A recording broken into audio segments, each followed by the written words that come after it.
All right. So how's everybody doing this morning? A little bit of a weather change there. Kind of don't know how to dress for today. um, Hope everybody's doing good. Today we're talking about argument or the video is about arguing with people basically. But I like to look at it more like getting your point across because you really shouldn't be arguing with your clients for one, and you don't really want to be arguing with other agents in front of your client either. There was something at an open house here recently that uh, kind of a big bad deal. But anyway, so is anybody dealing with anybody right now that they have trouble talking to sometimes? Just because I mean everybody knows those people that are just totally argumentative. They anything you say is probably going to be wrong, or at least they're having another opinion. Anybody dealing with anybody like that right now? I mean, I'm dealing with other agents right now. I got a listing, and I my person that I have listed for my seller, um, he's asking to let them know when people are out of the house, and nobody's letting them know or letting me know. So it goes back on me. So then I go argue with the agent, and they say basically the showing is up for an hour, but that's not what I requested. I requested that you tell me when you're out of the house, because my seller lives in the house. He works at the house. He's a homebody person, and they won't let us know. Right. So, and that's driving me insane because like I'll text them, but they won't text me back for 6 hours, and it's like I just want to know. And so I've been getting in arguments all across Tulsa, Oklahoma about these people coming in this house and not letting me know. Well, I feel your pain. I've been into that too. Honestly, about the only thing you can really do is it on central lock and all that? Yeah.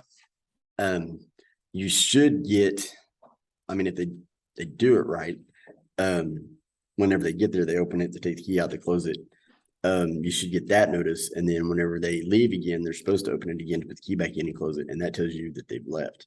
Yeah. Not everybody does that.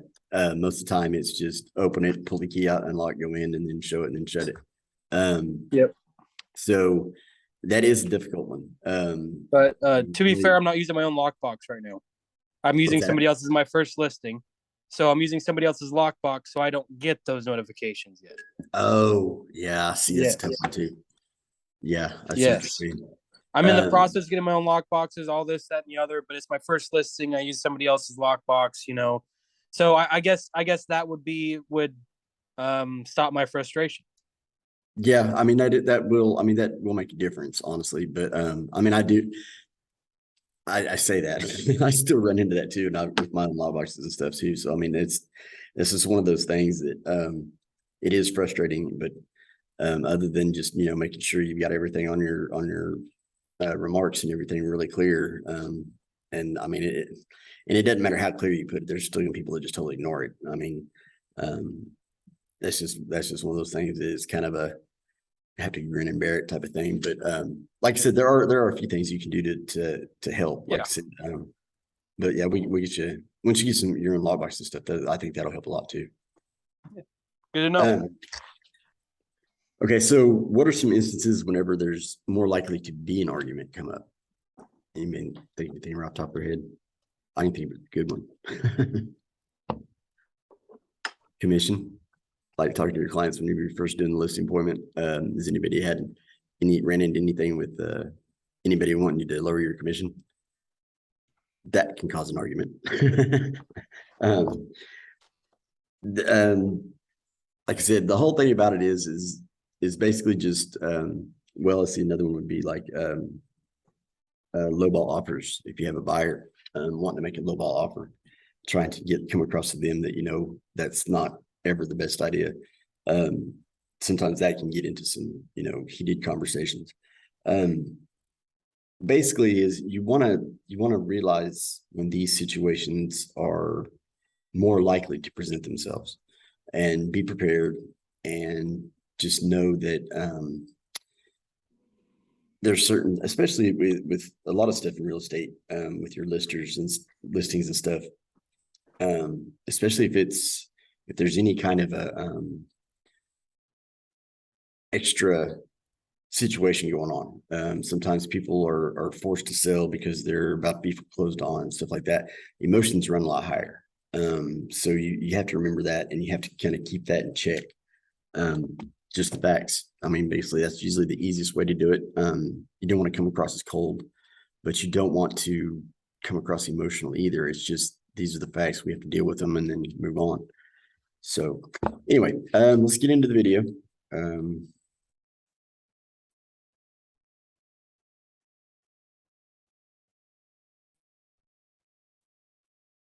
This is pretty good.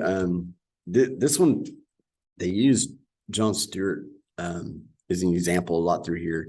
If you ever seen Jon Stewart, he's a really intelligent dude. He's very good at what he does. I mean, he's very good at, interviews and stuff like that. And I mean, he's very, smart. But if you watch the way he does things to keep from getting into arguments sometimes, this is what this one's going to talk about. I think we'll get a lot out of this one. We've all felt that frustration of arguing with someone that just won't listen. So in this video, we'll go through 6 tips to actually change a stubborn person's mind without hurting your relationship. The first step is, if you can, say 2 things they'll agree with before stating where you disagree. This sets the frame that you actually agree about more than you don't. Let's watch a clip of Jon Stewart as an example. Jon is arguing here that people are too upset with Joe Rogan for his COVID views. And he knows that if you're upset with Rogan on this, it's because you think he's spreading misinformation. So listen to how he leads into his argument. There's no question that there is egregious misinformation that's purposeful and hateful, and that being moderated is a credit to the platforms that run them. But this overreaction to Rogan, I think, is a mistake. Here he is a minute later. Notice how he again uses this 2-to-1 rule. He may say some things that you think is misinformation, and he may platform people that you think are wrong, but to single that out as something so egregious, I think there are dishonest, bad actors in the world, and identifying those is so much more important to me. The whole point of this 2-to-1 rule is to open up a stubborn person to be more receptive to your argument. So now, how do you actually persuade them to see things the way you do? One psychological trick you can use is to create consistency with a principle. That means you find a similar situation where you know the two of you agree, identify the underlying principle, then show them that consistency with that principle puts them on your side of your current disagreement. Let's go through a specific example. Pretend you wanted to persuade someone it's a bad idea to ask Spotify to censor misinformation. How would you do it? Jon does it by drawing an analogy to the 2003 Iraq War, when he was publicly questioning the mainstream narrative that Iraq had WMDs. I was promoting what they would call misinformation, but it turned out to be right years later, and the establishment media was wrong. And not only were they wrong, in some respects, you could make the case that they enabled a war that killed hundreds and hundreds of thousands of people. Most people would agree we wouldn't want Jon Stewart to be censored for trying to stop the Iraq War. And if we agree there, then we agree that sometimes it's good to have people questioning the experts. Therefore, it can be dangerous to give institutions the power to censor anyone they say is spreading misinformation. That's how you create consistency with a principle. Let's watch one more quick example. In the liberal community, you hate this idea of creating people as a monolith. Don't look at Muslims as a monolith. They are the individuals, and it would be ignorance. But everybody who voted for Trump is a monolith, is a racist.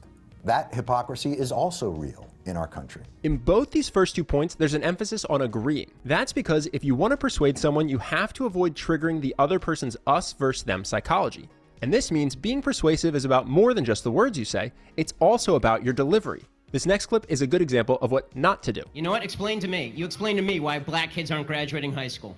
Explain that one to me. Ben's destroy videos are great for building an audience who already agrees with you. But if you actually want to persuade the person you're speaking with, it's extremely important to make sure you maintain a calm conversational tone.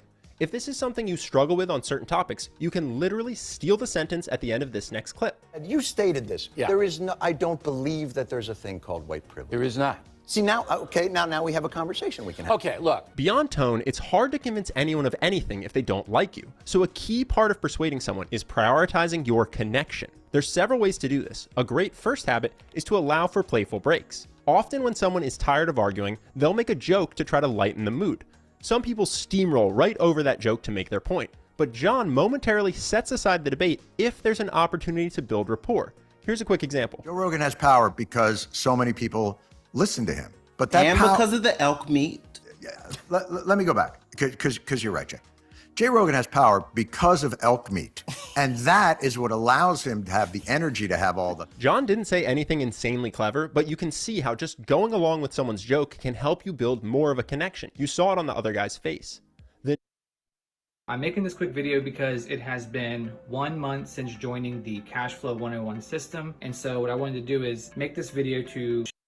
The next way you can build rapport in an argument is by clarifying the person's ideas before you disagree with them. It should look something like this next clip. Correct me if I'm wrong. What you're saying is, if an artist supports someone that has been convicted of killing a cop, they should not be allowed to go to the White House. No, it's a little bit more than that. Okay, say it again. I am saying. To build rapport, it's important you do this genuinely. You don't want to pretend to be summarizing the other person's points while really strawmanning them, like that Kathy Newman interview with Jordan Peterson. You were saying that intelligence and conscientious by implication are not female traits. No, I mean, that's very dangerous territory. I'm not saying that at all. You're saying, well, that's just a fact of life. Women aren't necessarily going to get to the top. No, I'm not saying it doesn't matter either. You're saying it's a fact there are of multiple life. reasons for it. When you're arguing something, it's important to genuinely consider the opposing side. Otherwise, you'll never know when you're wrong. A great exercise is to ask yourself, when was the last time I changed my mind on a major belief? It's extremely unlikely that you got every major issue right the first time you thought about it. So, if you can't think of a time you changed your mind, that's a good sign that you're not engaging fully with opposing ideas. Our sixth tip is incredibly important when you're in an argument with someone who's stubborn. Debate ideas, not terminology. A very common mistake that will absolutely ruin your ability to have a quality conversation is getting caught up in debating a specific word. A great example of this is the conversation of Ben Shapiro and Malcolm Nance on Bill Maher. The show starts with Bill asking Ben to define critical race theory. Listen carefully to how he defines it because this will be important in a minute. And so what that boils down to in sort of practical terms is all disparity equals discrimination. If you can see any stat where black people are underperforming white people, this means the system was set up for the benefit of white people and that white people have a duty to tear down these systems. Ben explicitly says that to him, part of critical race theory is about tearing down certain systems in the US. Malcolm initially agrees with this, but then a few minutes later shifts his definition. Malcolm, you tell me your definition. Oh, I agree with everything he just said. Oh. What's happened here is this terminology, sort of like defund the police, has been hijacked and been framed around the left as that they want to do all this, they want to rip down the entire social fabric of America, and they want us to be guilty about everything. I want you to teach history. So you saw there, Malcolm is now shifting to the importance of teaching black history in public schools. This is an idea that Ben agrees with. But because the conversation is centered around the term critical race theory, they're unable to talk about ideas. They can't get past the terminology. If we agree that history should be taught, why are you defending critical race theory, which is not history? Did I not just say a moment ago that I think that term has been hijacked and that's not what we're talking about? Okay, so let's say critical race theory. I'm going to go back and repeat that I didn't say that. Okay. You are literally defending critical race theory by redefining it as just teaching history, which is a cheap semantic trick, and you know it. If they could just drop the word and focus on ideas, they might end up in complete agreement. But instead, they end up talking past each other and the conversation gets hostile. Is this what you do on your show? Because it sucks. So if you find yourself in a conversation about a specific term and things are getting heated, drop the term. You may find someone who's been stubborn in the past suddenly becomes receptive to new ideas. Now, it's worth noting how receptive someone is to your ideas isn't only based on how you present those ideas. Pre-existing rapport is a huge factor. If someone likes you, they're way more likely to find your arguments persuasive. And if someone doesn't like you, there's almost nothing you can do to persuade them. This is true beyond just debates. It's also true in asking for a promotion, selling a product, trying to land a date, or leading a team. Your success heavily depends on how well you can build rapport. If you want the ability to quickly build rapport with almost anyone, you may like our program Charisma University. It's a step-by-step guided program guaranteed to give you more charisma and confidence in just 30 days. Here are just a few of the things.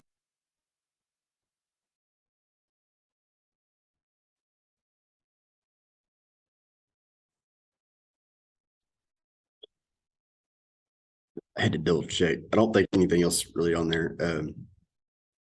When they start selling stuff, the YouTube thing will hit me. So gotta stop it there. Aha's takeaways, anybody get anything that really stood out to them that they think might be able to help in the future?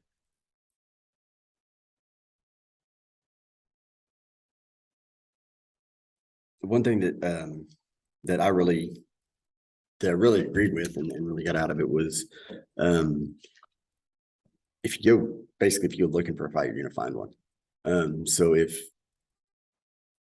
you're prepared, knowing that the conversation is likely to get heated, going in knowing that and just keeping a level head, I think that's 90% of it right there. Keeping your emotions between the lines. There are people you're gonna run into that no matter what you say, it's gonna be wrong. Those people, really just gonna have to deal with them and go on. There's really not, people are who they are. But there are, like I said, there are certain things in this video I think that you can use that if it would change certain people's outlook and way of thinking, that would be the way to do it. Like I said, it's a lot easier to agree with somebody when they're agreeing with you. So if you're disagreeing with every single thing that somebody coming out of somebody's mouth, even if it's right, even if you need to be because they're what they're saying is wrong. There's still ways to do it to where it doesn't come across as blameful or pointing fingers or to make it feel like they're I don't know, well, make it feel like they're wrong. Because sometimes it's not about being right or wrong. It's just about getting the facts across. So that's all I've got. If anybody has anything they want to add. Cool.